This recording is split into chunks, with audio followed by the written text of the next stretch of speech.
Hello, and welcome to Timecard Buddy, the digital replacement for the paper timecard.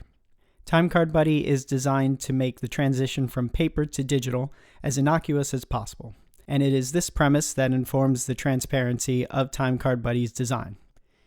In this video, I will take you through the core functionality of Timecard Buddy, and then demonstrate its more advanced features. Let's start by creating a new timecard by pressing the Add button and selecting a template. In the page that opens, you will notice familiar fields: production name, employee name, week ending, etc. One might call Timecard Buddy an overdressed form filling app, so let me demonstrate the results of this basic idea right now. We will fill in the employee name and production name,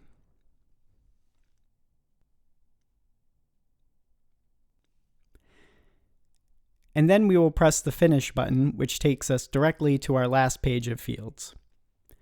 We will enter a comment,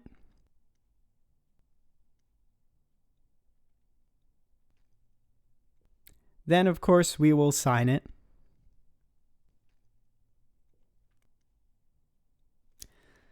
press Preview and Send, and here we have our resulting PDF waiting to be exported. Notice that the employee, production, and comment fields have been filled, as well as our timecard signed.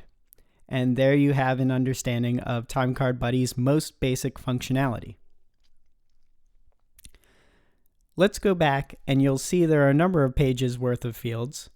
Most of these fields correspond directly with some section of the timecard, starting at the top with basic employee information. Then it moves down to the entry of daily times. Then there is a page for extra fields such as box rental or per diem. The next page, called the paycheck page, has fields which do not correspond to boxes on the timecard, but they are used to calculate paycheck estimates, which we will explore later. And finally, the Finish page again, which houses your comments and signatures. Let's take you back to the Basics page again, and we'll clear out the production and employee names because when you create a timecard, the very first thing you should do is either create or select an autofill template. The way to create an autofill template is simply to press the autofill button. Now what we want to do is enter in any field we anticipate repeating on timecards week after week. Any field can be stored in autofill, but mostly these fields will be in the Basics page. So let's fill out a few of these fields. Once you've exercised autofill to your liking, you can exit autofill mode and start filling times in other fields unique to this week's timecard. Take note that you can overwrite any autofill field outside of autofill mode, like so.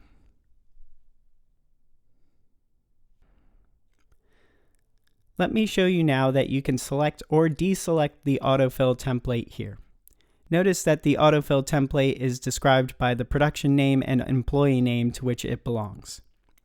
These fields, along with week ending, are significant to Timecard Buddy in a number of ways that will become clear through this overview.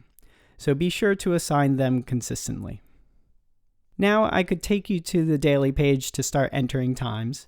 And notice that this page has entry for all of the daily fields on the timecard.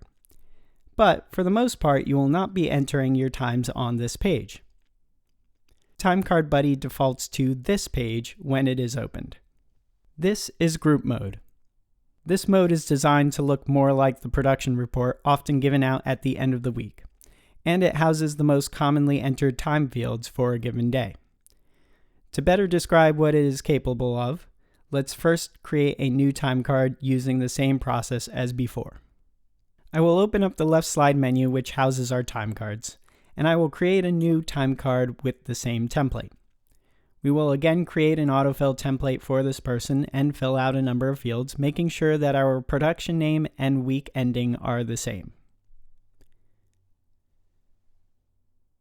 Now we will press the title button at the top of the screen to enter group mode. Notice, because our production name and week ending are the same, these two timecards are automatically part of the same group. Now we could enter times in for each person individually, but likely you will want to enter times into the default set. Entry into default fields will be carried over to every time card in this group.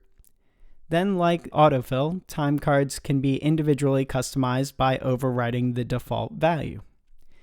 In addition, if for instance someone in your group is off for the day, you can opt out of defaults for a given time card on a given day by long pressing the Name button.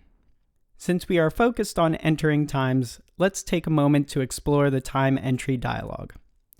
The important thing to know about this dialog is that you can write anything into this box and it would be entered in the corresponding box on your time card. More likely, however, you will want the dialog box to convert what you enter into a consistent time format. Select one of the conversion formats and notice that the converted text changes. This is what will be stored and appear on the time card. Timecard Buddy interprets what you write in the field, and then it converts it into the format you have selected. There's a lot of flexibility to what you can write, from standard AM/PM to decimal. The time at the top is the time that the app believes you intended, and the converted text is what will be recorded on your time card. Duly note that the tenths conversion always rounds up, as this is the most common practice of payroll departments. Defaults is not limited to the group screen.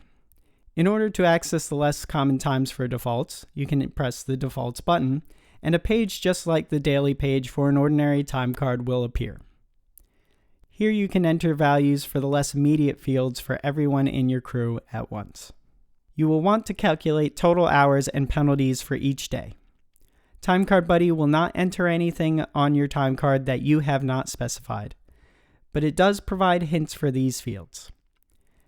Notice that the hint does not presume the lunchtime deduction. Here we will specify that 30 minutes should be taken out for lunch.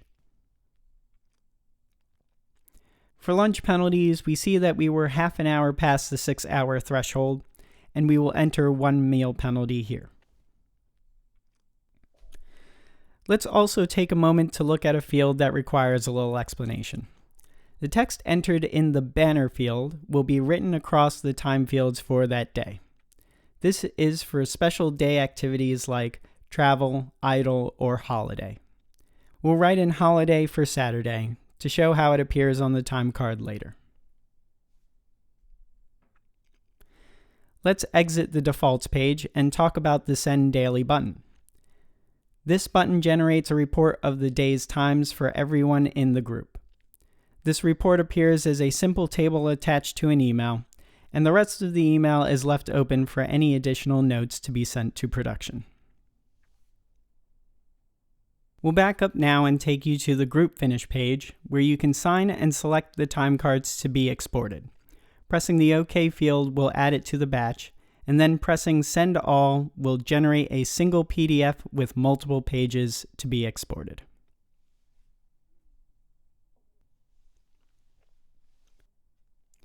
Let's take a moment to look at the left slide menu, which houses all of our time cards. Both whole groups and individual time cards can be selected from this menu.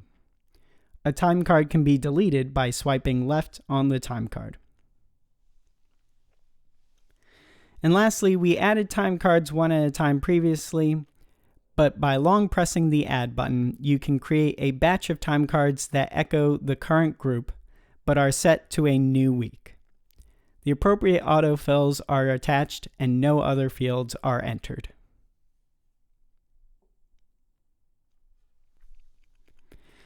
After you receive your paycheck, you will want to check the sums of money on that paycheck, and Timecard Buddy has a feature to help do that. We will start with a completed time card for this demonstration. Notice that this time card has the rate filled in. And when we turn to the daily page, the total hours are filled in for each day, and some days are qualified as a re-rate. Also, in this particular week, there was a 6th day, and the hourly distribution has been manually entered. We'll move to our paycheck page. The fields on this page do not affect the time card itself and are only used to calculate paycheck sums. We will enter these fields in autofill mode as we expect they will stay the same from week to week. The first set of fields determine the number of hours assigned to each pay multiplier. For this fictional contract, we will enter in 8 hours of straight time, 4 of time and a half, and 2 of double time. Hours accumulated after double time will be assigned to a golden rate, which can be specified further down the page. Also, as we see with our 6th day on this time card, when we need to manually assign hours to a rate, we can do so on the daily times page. Penalty parameters assign a different cost to each penalty accumulated.